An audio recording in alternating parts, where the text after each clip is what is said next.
बिहार के मोकामा में कल दुलार चंद यादव की हत्या हुई और आज उनकी अंतिम यात्रा पर पथराव हो गया। मोकामा में भूमियार वर्सेस भूमियार का मुकाबला है। दो बाहुबलियों की लड़ाई है, लेकिन हत्या यादव की हुई है।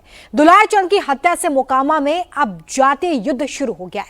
दुलार चंद यादव अभी तक जनसुराज का प्रचार कर रहे थे, लेकिन उनकी हत्या के बाद से सूरजभान सिंह और आरजेडी के सिंबल पर चुनाव लड़ रही उनकी पत्नी वीणा देवी सबसे ज्यादा एक्टिव है। मोकामा का चुनावी संघर्ष अब भूमियार वर्सेस भूमियार और भूमियार वर्सेस यादव में कैसे बदल गया है।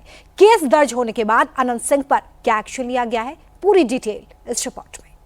देखिए पत्थरबाजी कर रहा है जनसुराज का। ये दुलार चंद यादव का आखिरी वीडियो है। कुछ लोग गाड़ियों में पथराव कर रहे हैं। इसी भीड़ में दुलार चंद यादव भी नजर आ रहे हैं। देखिए पत्थरबाजी कर रहा है जनसुराज का।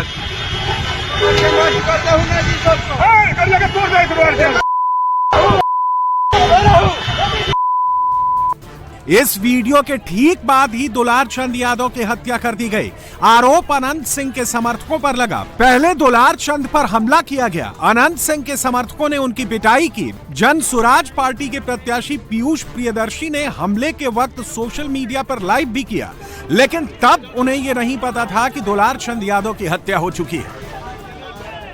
कि हमारी गाड़ी के साथ क्या किया आनंद सिंह के समर्थकों द्वारा, समझे। ये लोग जो सोचते हैं ना कि गरीब को दबा लेंगे, दबने वाला नहीं है। और देखिए अभी भी जो है उनकी गुंडागर्दी चल रही है। जो आज हरकत किया है ना, वो चाहते तो हम लोग भी यहाँ कर सकते हैं।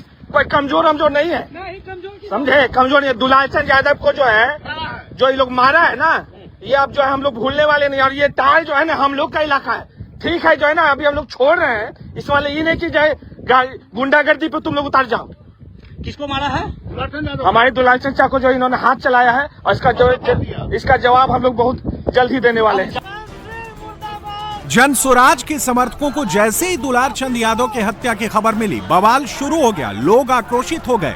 अनंत सिंह मुर्दाबाद के नारे लगाने लगे।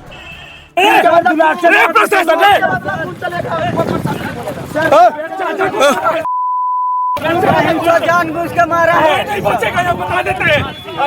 मैं चाचा को मारा है, लोग गाड़ी चला है हम लोग। सिंह के मुड़िया काट के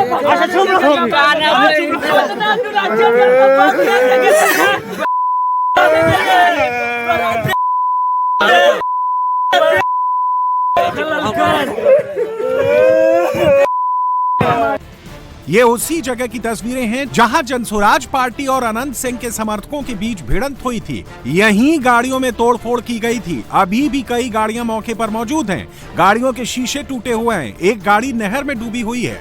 मोकामा में अनंत सिंह के समर्थकों और जनसुराज पार्टी के प्रत्याशी के समर्थकों के बीच इसी जगह पर झड़प हुई है। मोकामा टाल कहलाता है ये। आपको चारों तरफ की तस्वीर हम आपको पहले दिखा दें। यहाँ दूर दूर तक आपको आबादी नजर नहीं आएगी, और इसी रास्ते से बीच में एक सड़क बनी हुई है। इस रास्ते से जब अनंत सिंह अपने समर्थकों के साथ जा रहे थे, दूसरी तरफ से जनसुराज पार्टी के जो प्रत्याशी हैं वो अपने समर्थकों के साथ आ रहे थे। यहीं पर मुठभेड़ हो गई और दोनों के समर्थक एक दूसरे पर पथराव करने लगे। और पथराव में आप देखिए ये गाड़ी के शीशे किस तरह से टूटे हुए हैं। यहाँ पर देखिए एक बोलेरो गाड़ी, और यहाँ पर जो शीशे टूटे हैं, यहाँ पर देखिए प्रियदर्शी पीयूष, इनका पर्चा भी यहाँ पर, और गाड़ी की स्थिति क्या है आप देख सकते हैं। शीशे टूटे हुए हैं चारों तरफ, और यहाँ से जितनी भी गाड़ियाँ उनकी जा रही थी, यहाँ पीछे का हिस्सा देखिए ये भी टूट गया है पूरी तरह से। और यहाँ जो भी उनके समर्थक थे, दोनों समर्थक एक दूसरे पर पथराव कर रहे थे। दोनों इस तरह के दावे कर रहे हैं कि शुरुआत दूसरी तरफ से हुई। और यहाँ देखिए पीछे एक और गाड़ी है, इस गाड़ी का भी शीशा टूट गया है, और एक गाड़ी नीचे यहाँ जो खाई है उसमें गिर गई है। यहाँ देखिए एक गाड़ी नीचे आपको नजर आ रही है पानी में, और उस गाड़ी का जो शीशा है चारों तरफ से वो भी टूटा हुआ है। जनसुराज और अनंत सिंह दोनों के ही समर्थक एक दूसरे पर हमले का आरोप लगा रहे हैं। दुलार चंद की हत्या उस वक्त हुई जब अनंत सिंह और उनके समर्थकों का काफिला तारतर से बसावन चक की ओर जा रहा था। दूसरी तरफ से प्रियदर्शी पीयूष और दुलार चंद अपने काफिले के साथ खुशहाल चक से बाटा चौक की ओर जा रहे थे। इसी बीच बसावन चक के पास दोनों के समर्थक भिड़ गए। प्रियदर्शी पीयूष के समर्थकों का आरोप है कि अनंत सिंह के समर्थकों ने गाड़ियों में तोड़फोड़ करने के बाद दुलार चंद के पैर में गोली मार दी। जब वो नीचे गिर पड़े, इसी दौरान उन पर गाड़ी चढ़ा दी गई, जिससे उनकी मौके पर ही मौत हो गई। 3-4 गाड़ी जैसे निकला, मेरा गाड़ी जैसे आया, सीधे इशारा हुआ और वहां से आवाज आया कि यह पीयूषवा है, ढेर नेता बनता है, इसको मार दो। समझे, यहाँ तो साफ आया कि इसको जो है मार दो। ये किसने कहा? आवाज आया, आवाज हम नहीं सुन पाए किसने क्या कहा, लेकिन आवाज एकदम स्पष्ट आया, समझे मार दो। हम तो देख रहे थे कौन निकल रहा है, तो वहाँ पे 20 से 25 जो है, उसमें 7 से 8 लोग हथियार लिए थे, प्रॉपर गन, समझे हथियार लिए थे, बाकी के पास रॉड था। उन्होंने आ करके जो है हमला करना शुरू कर दिया। तो फिर हमारे कार्यकर्ताओं ने रोका, हमारे साथ भी जो है अंगरक्षक थे, उन्होंने न्यूट्रलाइज किया, समझे। तो फिर आगे चल गए कार्यकर्ता से भिड़ने के लिए, तो उनसे भी जो है आपका शीशा विशा तोड़ने का काम किया उन्होंने, समझे। वहाँ से भी जो है झड़प होने लगी उन लोगों के बीच में, समझे। तो फिर जो है हमारे जो है चाचा स्वरूप हैं दुलालचंद यादव जी, वो गाड़ी से उतरे और जा करके जो है लड़ाई को रुकवाने लगे कि जो है हमला जो है इस तरह का जो चीज़ नहीं होना चाहिए, आप भी वोट मांग रहे, हम भी वोट मांग रहे, वो रुकवाने के लिए गए वहाँ पे। उसी दरमियान उन्होंने क्या किया, पैर पे पहले गोली मारा, गिर गए और उसका जो है गाड़ी चढ़ा दिया। एक थार जो है ब्लैक कलर का जो सुने मारा है, थार उन पे चढ़ाया गया है। अच्छा, यानी पहले पैर में गोली लगी और उसके बाद जो है गाड़ी इनके ऊपर से कुचल इंटेंशनली चढ़ा गया। जब गोली लगने के बाद भी इनकी मृत्यु नहीं हुई, पहले तो होगा मे भी इंटेंशन यहाँ बॉडी में मारने का, पैर में लगा, गिर गए, उसके बाद गाड़ी चढ़ा दिया और लगभग स्पॉट डेथ ही जो है जो सुने मारा है, जो उठा रहे थे लोग जो है। दुलार चंद यादव की हत्या के बाद ही पूरे मोकामा में तनाव है। भारी संख्या में पुलिस बल की भी तैनाती की गई है, लेकिन दुलार चंद की अंतिम यात्रा में फिर से बवाल हो गया। शव यात्रा में शामिल हुई गाड़ियों में तोड़फोड़ की गई, कई गाड़ियों के शीशे टूट गए। पथराव में आरजेडी प्रत्याशी वीणा देवी के काफिले में शामिल गाड़ियों के शीशे टूट गए। हम सब पे हमला हो चुका है सर, पंडारक में हमला हो चुका है, आनंद सिंह करवा चुका है हम सब पे हमला।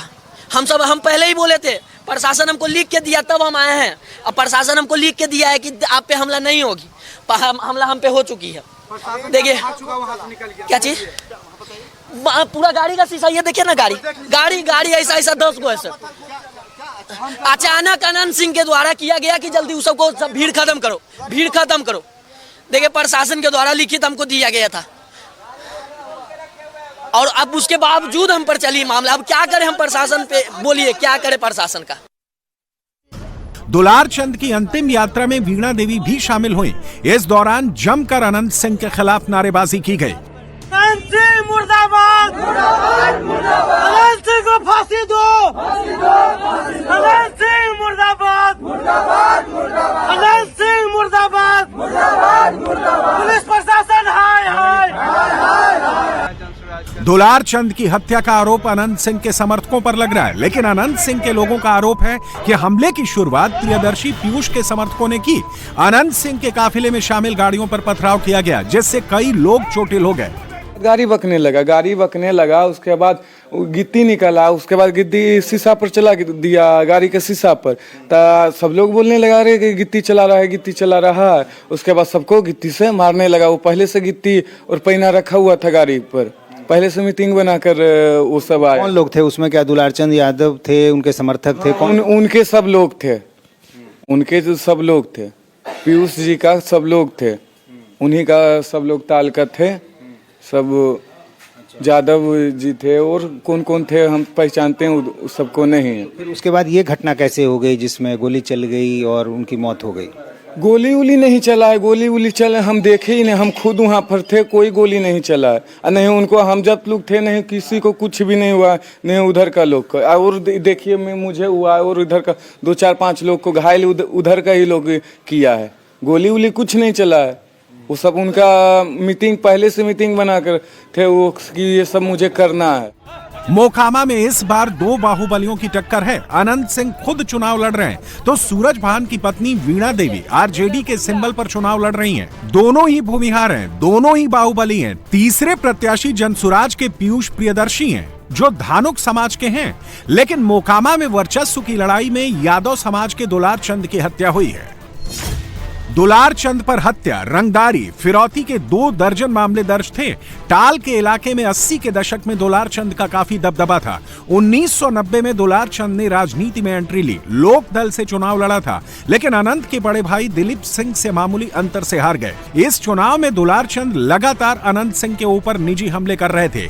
3-4 दिन पहले दुलार चंद ने अनंत सिंह की पत्नी पर भी आपत्तिजनक बयान दिया था। वो जितना पार्टी है ना सब इनसे मदद लेता था। क्योंकि बहुजन का ही आवाज थे। कोई भी पार्टी इनसे आके मिलता था, इनसे जिनका इनका इच्छा करता था उसमें जाके अपना सेवा भाव देते थे। जनसुराज की मदद करने के कारण कहीं कोई इसको लेकर कोई पिछले कुछ दिन में कोई झगड़ा तो ऐसा नहीं सर? पिछले मैंने हमारा पिताजी का हत्या हुआ, वही उसी का हाथ है, वही मैंने उसी का आदमी मारा, मेरा चाचा को मारा। मैंने पुराना दुश्मनी है सर उससे, इसी के कारण मैंने अबरी इनको मार दिया, दुलार चंद यादव। सीधे सीधे ये सियासी लड़ाई अनंत सिंह और प्रियदर्शी पीयूष के बीच नजर आ रही है। माना जा रहा है कि जनसुराज प्रत्याशी प्रियदर्शी पीयूष के सबसे करीबी समर्थक दुलार चंद यादव का साथ देना अनंत सिंह को खटक रहा था, क्योंकि प्रियदर्शी पीयूष जिस जाति से हैं उसका वोट अनंत को मिलता रहा है। इसके अलावा वीणा देवी के चुनाव लड़ने से भूमिहार वोटों के भी बंटने का खतरा बढ़ गया है। उधर अनंत सिंह ने इस मर्डर के पीछे सूरजभान सिंह का हाथ बताया है। हम लोग टाल में वोट मांग रहे थे, रास्ता में देखे कि कासो गाड़ी खड़ा है, तो उसके बाद हम मुझे कोई वोट होकुल मांग रहा है, तो हम लोग आए। तो उसके बाद मुर्दाबाद करे लगे, तभी हम कहे कुछ नहीं कोई बोलो, तो 30 गाड़ी हम आगे बढ़ गए, 10 गाड़ी हमारा पाछू रह गया, तो उसको कुल मारना चुरना शुरू कर दिया। बहुत हुआ, हम 40 गाड़ी आगे थे। अब पंजा कुल अंगड़ी में पहन लेता, रेलवे वाला कुल रोड़ा रख लेता, एकदम फूल तैयारी। सूरजभान के यह था कि लड़ाई झगड़ा कैसे हो जाए तब वोट में ऐसे हो जाए। सूरजभान का ही खेला है। तो उस मार्केट में दुलारचंद के पट्ठा रख लेता, दिन भर गाड़ी दबाना, दिन भर कथी करना। दुलारचंद भी जमात को सबसे पहले दुलारचंद ने हाथ छोड़ा है कुल पर। अनंत सिंह ने दुलार चंद की हत्या के पीछे सीधे सीधे सूरजभान सिंह का नाम लिया, तो सूरजभान ने इस पूरे मामले की न्यायिक जांच कराने की मांग कर दी। इस पर तो मेरा आग्रह होगा इलेक्शन कमीशन से कि इस पर इंक्वायरी बैठाया जाए। मेरे न्यायालय से यह आग्रह होगा कि इस पर रिटायर्ड जज का एक इंक्वायरी बैठाया जाए। अनंत सिंह ने छोड़िए जी, क्या कौन मेरा नाम लिया, कौन क्या इलेक्शन कमीशन को इसमें इन्वॉल्व होनी चाहिए, उनको भी ध्यान देना चाहिए कि इस पर क्या इंक्वायरी बैठ रही है। दुलार चंद की हत्या के बाद मोकामा का चुनाव बदल गया है। अब प्रत्याशियों की लड़ाई की जगह अब जातियों की लड़ाई शुरू हो सकती है। दुलार चंद के मर्डर ने यादव वोटरों को आरजेडी की तरफ एकजुट कर दिया है, तो भूमिहार वोटरों में बंटवारे का खतरा बढ़ गया है। वो हिस्ट्री शीटर था, उसके खिलाफ हत्या, डकैती समेत कई संगीन मामले दर्ज थे। वो उत्तर पूर्वी दिल्ली के कुख्यात हाशिम बाबा गैंग का शार्प शूटर था। उसने कभी सोचा भी नहीं था कि उसी के गढ़ में जाकर कोई उसे मौत के घाट उतार देगा। गैंगवार में 22 साल के हिस्ट्री शीटर मिसबा को कैसे निशाना बनाया गया, लोगों पर गोलियां चलाने वाले शूटर को क्यों मारा गया, किस विरोधी गैंग ने इस वारदात को अंजाम दिया है, आइए समझते हैं इस रिपोर्ट में। गैंग वॉर से फिर दहली दिल्ली, हाशिम बाबा गैंग के शूटर की हत्या।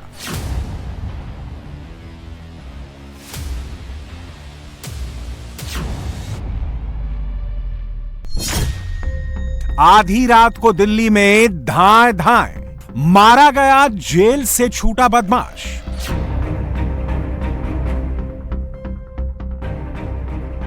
यह है उत्तर पूर्वी दिल्ली का सीलमपुर मार्केट। आधी रात को यहां ताबड़तोड़ फायरिंग हुई, पूरा इलाका गोलियों की तड़तड़ाहट से दहल उठा। 22 साल के हिस्ट्री शीटर बदमाश को बीच सड़क पर गोलियों से भूनकर मौत के घाट उतार दिया। हाशिम बाबा गैंग के शार्प शूटर मिसबाह पर 1-2 राउंड गोलियां नहीं मारी गई, मिसबाह पर 15 राउंड से ज्यादा फायरिंग कर उसके सीने को छलनी कर दिया गया। हत्या के इस वारदात के बाद इलाके में अफरा तफरी मच गई। लोगों ने जब गोलियों की आवाज सुनी तो अपने घरों के दरवाजे खिड़कियां बंद कर ली। लोगों ने गोलीबारी की आवाज सुनकर पुलिस को सूचना दी। मौके पर पहुंची क्राइम ब्रांच ने मौकाए वारदात से करीब 20 खाली खोखे बरामद किए। सीलमपुर का यह वही इलाका है जहां रात के करीब 10:30 बजे शूटर मिसबाह को निशाना बनाया गया। मिसबाह को जब गोली मारी गई उस वक्त वो सीलमपुर के जामा मस्जिद चौक पर कॉफी पीने आया था और जब वो अपनी कार की तरफ जा रहा था उसी समय उस पर हमला हुआ। घात लगाए बैठे बाइक सवार बदमाशों ने उस पर ताबड़तोड़ फायरिंग शुरू कर दी। बदमाशों ने मिसबाह को 15 से ज्यादा गोलियां मारी और मौत के घाट उतार दिया। हत्या की वारदात को अंजाम देने के बाद आरोपी बदमाश मौके से फरार हो गए। दिल्ली में आए दिन गैंग वॉर और उसके बाद मर्डर की घटनाएं आम हो चुकी है। इस समय हम दिल्ली के सीलमपुर इलाके में मौजूद है, जहां कल रात 12 बजे 15 राउंड की फायरिंग की गई है, जिसमें मिसबाह नाम के एक बदमाश की मौत हो गई है। तस्वीरें हम आपको स्पॉट से दिखा रहे हैं। ये एक बेकरी है जहां पे कल रात 10:30 बजे मिसबाह नाम का एक बदमाश यहां से गुजर रहा था और उस पे अज्ञात लोगों ने 15 राउंड की फायरिंग की। पुलिस के मुताबिक मिसबाह पहले छेनू गैंग से जुड़ा हुआ था और उसने फिर 1 साल बाद हाशिम बाबा गैंग ज्वाइन कर ली। ये बताया जा रहा है कि एक गैंग वॉर की घटना है, 2 गैंग के बीच की लड़ाई है, जिसने दिल्ली पुलिस की एक बार फिर से मुश्किलें बढ़ा दी है। पुलिस के मुताबिक 22 साल का मृतक मिसबाह एक हिस्ट्री शीटर था। उसके खिलाफ हत्या, डकैती और लूटपाट समेत कई संगीन मामले दर्ज थे। जुलाई में ही मिसबाह जेल से बेल पर बाहर आया था। वो उत्तरी पूर्वी दिल्ली के हाशिम बाबा गैंग से जुड़ा था। उस पर 7 मामले दर्ज थे। जिस जगह पर मिसबाह को सरेआम गोलियों से भूना गया वहां से कुख्यात गैंगस्टर छेनू पहलवान के घर का फासला ज्यादा नहीं है, यानी छेनू के इलाके में जाकर बदमाशों ने वारदात को अंजाम दिया। लिहाजा आशंका जताई जा रही है कि मिसबाह की हत्या बदला लेने के लिए की गई होगी और पुलिस इसे गैंग वॉर के लिहाज से तफ्तीश कर रही है। दिल्ली का ये सीलमपुर इलाका है जहां पे कल 15 राउंड की गोलियां चली। बीच सड़क में कल देर रात ये इस वारदात को अंजाम दिया गया। कई लोग अपने घरों में सहम गए। लोगों ने अपने घरों के खिड़की दरवाजे बंद कर लिए क्योंकि लगातार 15 मिनट तक यहां पर ताबड़तोड़ गोलीबारी हुई, जिसने अब दिल्ली के सीलमपुर इलाके में उस गैंग वॉर को उजागर किया है जो कई महीनों से शांत थी। दिल्ली में छेनू गैंग और हाशिम बाबा गैंग एक बार फिर से एक्टिव हो चुके हैं, जिसका पता अब दिल्ली पुलिस लगाने की कोशिश कर रही है। यहाँ पे सीसीटीवी कैमरा जो है वो खंगाले जा रहे हैं, उसके माध्यम से ये पता करने की कोशिश की जा रही है कि वो हमलावर कौन थे, किस गैंग से जुड़े हुए थे, जिन्होंने कल मिसबाह को अपना निशाना बनाया और ताबड़तोड़ गोलीबारी की। इसमें क्राइम ब्रांच की एक स्पेशल टीम बनाई गई है जो इस पूरे मामले की तफ्तीश कर रही है। उत्तरी पूर्वी दिल्ली के सीलमपुर इलाके में सरेआम हुए इस गैंग वॉर से एक बात तो तय है कि दिल्ली में एक बार फिर गैंग वॉर शुरू हो चुका है। छेनू गैंग और हाशिम बाबा गैंग एक बार फिर एक्टिव हो गए हैं। ताबड़तोड़ फायरिंग की इस घटना से जहां इलाके के लोगों में दहशत का माहौल है, पुलिस अब ये पता लगाने में जुटी है कि हमले के पीछे कौन से विरोधी गैंग के लोग शामिल हैं। मुंबई में 17 बच्चों का अपहरण किया गया। पुलिस की मुस्तैदी की वजह से आरोपी मारा गया है और बच्चे सुरक्षित बचा लिए गए हैं। लेकिन क्या रोहित आर्य ने सिर्फ सिस्टम से नाराजगी की वजह से ये कदम उठाया था या इसके पीछे कोई गहरी साजिश थी? अगर सिर्फ मैसेज देना ही अपहरण का मकसद था तो जहां बच्चों को बंधक बनाया गया वहां पर केमिकल क्यों लाया गया था? क्या रोहित साजिश में अकेला था या उसे कोई और भी मदद दे रहा था? मुंबई किडनैपिंग केस में आज क्या खुलासे हुए हैं, डिटेल में आपको इस रिपोर्ट में दिखाते हैं।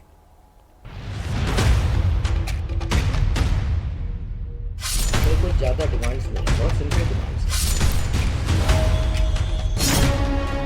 क्या रोहित आर्य ने अकेले बच्चों को किडनैप करने की साजिश रची? मुझे कुछ लोगों से बात करने में, तो सवाल पूछने में, उनके जवाब पर क्या रोहित आर्य के साथ इस प्लानिंग में कोई और भी शामिल था? लोगों से बात करने में, तो सवाल पूछने में, उनके जवाब पर अगर मुझे काउंटर क्वेश्चन है तो मुझे क्या रोहित आर्य स्टूडियो में ब्लास्ट करने की तैयारी में था?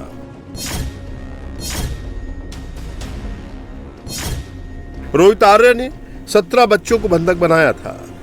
घंटों तक रोहित ने टेरर फैलाया था। पुलिस ने रोहित को मारकर बच्चों को बचा लिया। अब जैसे जैसे जांच आगे बढ़ रही है, रोहित की साजिश का एक एक राज सामने आ रहा है।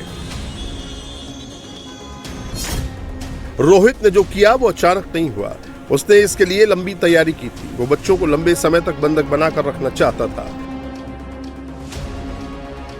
ना वो स्कूल में गवर्नमेंट का स्कूल है बोला, ऑडिशन देकर बोला तो वो सीरियल का पिक्चर का है बोला, वो बोल रहा था। और वो हम उन्हें ऑडिशन कोल्हापुर में वीडियो मोबाइल में ही देकर गए। वो बोला सिलेक्शन हो गया। वो कॉल कर रहा था, रोज कॉल करता, वो आपका 26 को चालू होगा, शूटिंग करना है, आप जल्दी आइए जल्दी आए। हम तुरंत इधर आ गए, 25 को निकले, 26 को इधर आए। सुबह इधर आए तो शूटिंग चल रहा था, क्लासेस भी कौन डांस एक्टिंग ले रहा था। 26 हुआ, 27 हुआ, 28 भी हुआ, 29 भी हुआ। अभी 29 को उसका खत्म होने वाला था। हमें बोला उसको अभी 29 अभी खत्म हो गया, हम जाते हैं, मतलब हम सब हो गया है, हम कोल्हापुर हम निकल जाते। थोड़े लोग उधर से गए भी, उनके रिजेक्ट हुआ ना, उनको 29 को उसने सब लोग गए। मैं भी अपन बोला मैं सर हो गया, मैं अपन निकलता हूँ, मैं 29 की बात है। वो बोला नहीं अभी छोटे, अभी बच्ची की डायलॉग थोड़े कल थोड़े करते, दोपहर पर हो जाए तो शाम को आप निकल जाइए। और परसों हम इधर आए, कल हुआ, कल आयो तो उसने सब ऐसा हम इधर आए, वो शूटिंग बीटिंग चल रहा था, छोटे बच्चे को अंदर लाया, सब लॉक भी दरवाजे किए उसने। और हमारा थोड़ा पेरेंट्स लोगों को उसने शूटिंग के लिए किया था, वो सब का हो गया। पवई में रोहित ने जहां बच्चों को बंधक बनाया था, उस स्टूडियो से पुलिस को कई संदिग्ध सामान मिले हैं। मौके से एयर गन, पेट्रोल, ज्वलनशील रबर सॉल्यूशन और लाइटर बरामद किया गया है। रोहित ने फ्लोर पर कुछ केमिकल छिड़क रखा था। फ्लोर पर ढेर सारे पटाखे भी बिछे हुए थे। पटाखे बॉम्ब बीम थे उसमें, वो बोल रहा था शूटिंग के लिए चाहिए ये सब। पर वो अंदर जब फूट जाता तो सब हो जाता, तो सब फटाखे भरते। और किधर रखे थे वो मालूम नहीं, अंदर पे रखने पर वो ऐसा कुछ हुआ नहीं, वो आ जाता तो सब फट जाता। एक साथ 17 बच्चों की किडनैपिंग की खबर जैसे ही मिली, पुलिस एक्टिव हो गई। रेस्क्यू ऑपरेशन के दौरान पुलिस ने पहले बातचीत कर रोहित आर्या को समझाने की कोशिश की। जब रोहित नहीं माना तो पुलिस ने बिल्डिंग के अंदर घुसने का फैसला किया। रेस्क्यू टीम ने बिल्डिंग का लेआउट देखा और फिर बाथरूम के रास्ते अंदर घुसने का प्लान बनाया गया।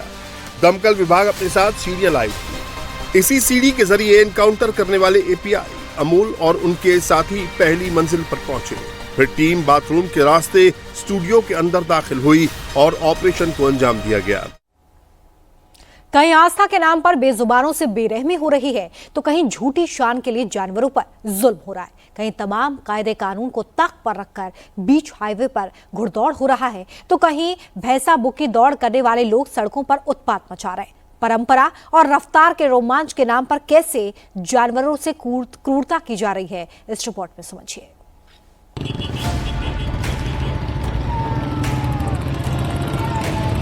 सड़क पे हॉर्स कार्ट के साथ घोड़े को सर पर दौड़ाया जा रहा है।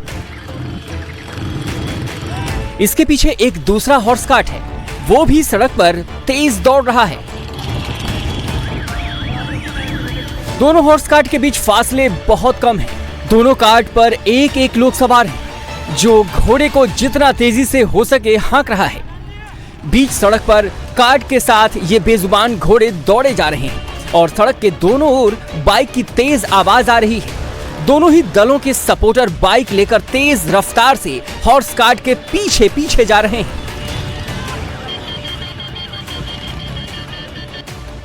घुड़दौड़ के दौरान सड़क पर सामने से बड़ी बड़ी ट्रकें आ रही हैं, यानी कि जरा सी भी चूक से हादसा हो सकता है। अगर घोड़ा बिदक गया तो कोई भी अनहोनी हो सकती है। घुड़दौड़ की ये तस्वीरें राजस्थान के चूरू की हैं, जहां आस्था और परंपरा के नाम पर बेजुबानों के साथ बेरहमी की जा रही है। बेरहमी इसलिए क्योंकि रेसिंग में घोड़ों को चोट लगने का सबसे ज्यादा खतरा होता है। गंभीर चोट लगने से कई बार घोड़े की मौत भी हो जाती है। रेसिंग के दौरान यहाँ कोई नियम कायदे नहीं है। रोड ट्रैफिक के बीच घोड़ों को सरेआम दौड़ाया जा रहा है।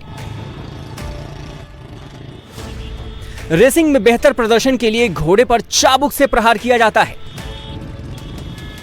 घुड़दौड़ में एक ओर जहां ट्रैफिक रूल्स तोड़ा जा रहा है, तो दूसरी ओर अपनी झूठी शान के लिए पशुओं पर अत्याचार किया जा रहा है।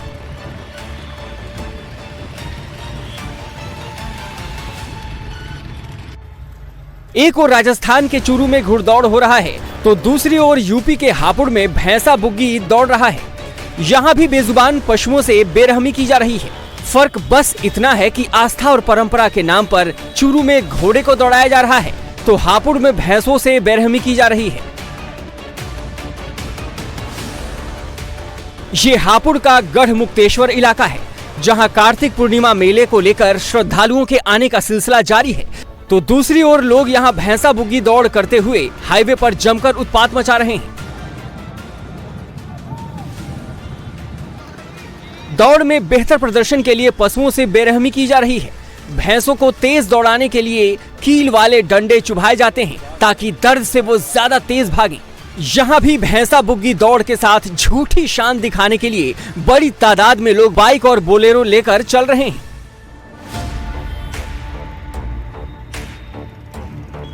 हालांकि बेजुबानों से हो रही क्रूरता से प्रशासन एक्शन मोड में आ गया है। ऐसे दौड़ पर रोक लगाने के लिए जिला प्रशासन लगातार कार्रवाई कर रही है। हापुड़ से गढ़ मुक्तेश्वर जाने वाले रास्तों पर पुलिस कर्मियों की तैनाती की गई है।